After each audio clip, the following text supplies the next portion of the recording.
Hey, what's going on, guys? So at this year's WWDC event, we did not see any new hardware announced, which, I think is understandable, but I was looking for some updates on the Power Mat that was announced last year. My guess is the Power Mat, I think it's ready for release, but I think Apple is waiting to put the finishing touches on the wireless charging case for the AirPods, particularly the second generation AirPods.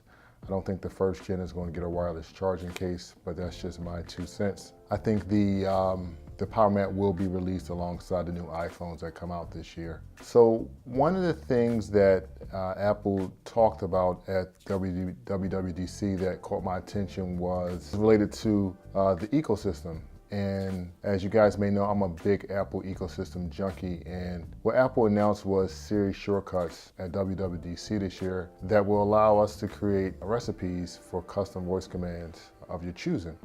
If I had to think of a custom recipe, it would be a recipe that turns off all the lights right before I left. I would say what the command would be, but I may trigger some people's phones off or HomePods of that sort, but it would be turn off all the lights. And I think that would be kind of cool, and it would definitely be a time saver. Now, interesting enough, Apple, they really want to help, my family turn off all their lights, but they also want to help us turn off our screens more often. Apple announced a new feature called Screen Time. And as a parent, I really like this idea of being able to, set times for applications for my kids on their iPhones and their iPads. Other than that, Screen Time will take things a little bit further, and it also will generate a report that can help us as well put our phones down more. There's no word on if this feature will be accessible remotely, which I think it should, so you can monitor it on like your Mac or something to that sort.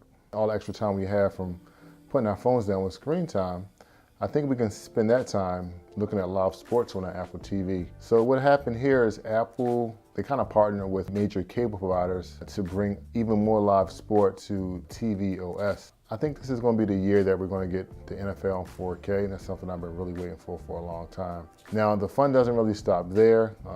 All the new generation Apple TVs will get Dolby Atmos surround sound capability. And I will say I'm really excited about these new features coming to tvOS, particularly with cable providers partnering with Apple for live sports. It's sure to make people like myself, who is a cable cutter, feel like the future is promising. Now, I hope the future is promising. I also wish that someday we can actually watch maybe an augmented reality NFL game on something like our coffee table in the comfort of our home. And I think if Apple has anything to do with it, it would become a reality. For the last couple of years, AR has been front and center at WWDC, and this year was no different. They announced AR Kit 2.0, which brings multi-user support, which is pretty cool. I definitely see an upgrade coming to Pokemon that will support multiplayer with the official software that will be released this fall. Other features in iOS 12 that gain multi-user support included FaceTime. In fact, if you have 31 friends or family members,